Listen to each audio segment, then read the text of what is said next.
Okay, so this is my ecosystem project. And first of all, just a little bit of background information.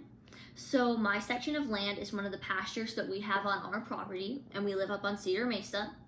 In the past, we've kept a variety of animals in it, including horses, cows, goats, and sheep. However, over the time that I've been monitoring it, we've only kept goats, cows, and sheep in it.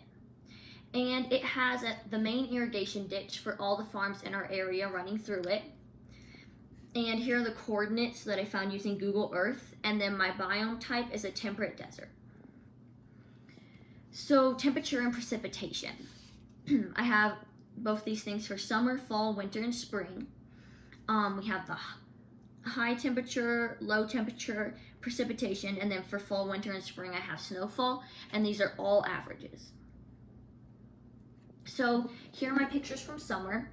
As you can see, the trees still have green leaves. There's still some green on the ground, but some of the stuff like cheatgrass and then mustard weed is just dried up, and that it just dries up as the summer progresses.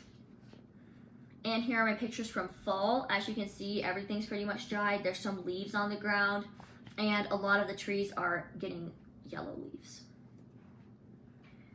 Here are my pictures from winter. Obviously, the trees don't have leaves anymore. Nothing's growing. And here's a picture I took towards the beginning of winter, and there's still some dried leaves and stuff on the ground, but obviously there's nothing still growing. And here are my pictures from spring. Obviously, there's a lot of green stuff growing on the ground. Some of the trees don't have a ton of leaves yet. You can kind of see they have a little bit, and this one's getting some leaves. And as you can see, some of the trees have been cut down, but I'll talk about that a little later. So the water source that is in my pasture is the main irrigation ditch that supplies water to many people on Cedar Mesa. I have pictures of it in summer, fall, winter, and spring. So here are the animals that I've seen in my area. I have the general or common name, scientific name, and then the classification. So we have domestic goats, Gelbvieh and Angus/Simmental cattle, domestic cats, desert cottontail rabbits, prairie dogs, mule deer, deer mice, red foxes, striped skunks, and raccoons. We also have Great Plains rat snakes, western toads, bald eagles, golden eagles, kestrels, killdeer, starlings, robins, hummingbirds, and doves. And for my pictures, here's a little picture of a mouse, and I think it froze to death because we took this picture in the early spring when there's still some times when it got really cold. Here's a picture of my goat Cuddles out in the pasture. She's right there. She kind of blends in, and then here are some rabbit tracks, or at least I think they're rabbit tracks that we saw out in the snow. So I have the same thing for bugs, the common name, scientific name, and classification.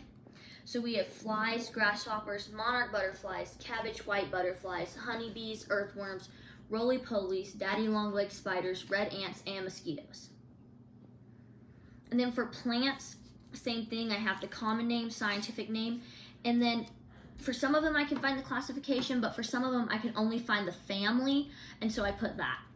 So there's eastern cottonwood trees, sweet peas, rabbit brush, apricot trees, milkweeds, Russian knapweed, mustard weed, cheatgrass, Siberian elm trees, and orchard grass. We also have bindweed, alfalfa, dandelions, and tumbleweeds. And I have some pictures of cottonwood trees up here. You can more see their leaves. Dandelions, they're over here. The sweet pea plants, they haven't bloomed yet, but here's a picture. And then cheatgrass. And the cheatgrass, I put it on a stump so you could see it easier.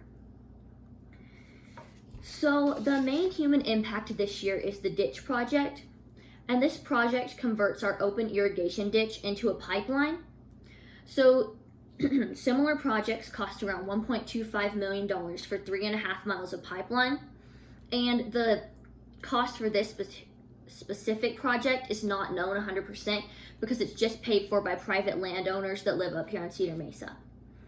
This project will have a lifetime of around 20 years, and the main benefit is that it will keep salt out of the Colorado River, and over its lifetime it'll keep around 900 tons of salt out of the Colorado River.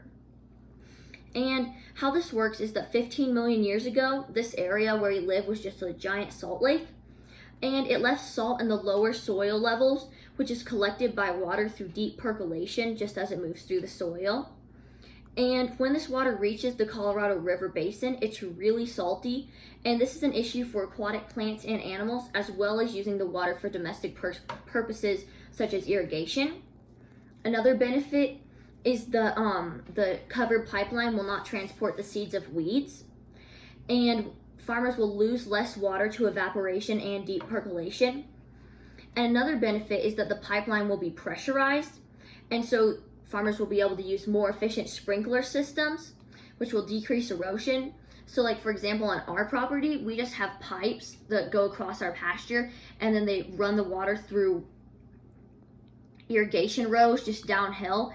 And this method isn't very efficient, and we lose water to evaporation, and it causes a lot of erosion. So if we get a sprinkler system after we get this pipeline put in, it'll be a lot more efficient and it'll be better for our pastures.